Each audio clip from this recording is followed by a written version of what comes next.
purple. It's pretty cool. You can tell what they're doing depending on the color that they are. The ones that are brown are actively feeding. They have the tentacles of their coral polyps extended and their filtrings move through the water.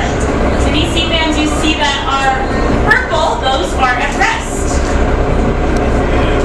Now we also have hard corals as well. Out board at window 8 we have a coral that looks kind of like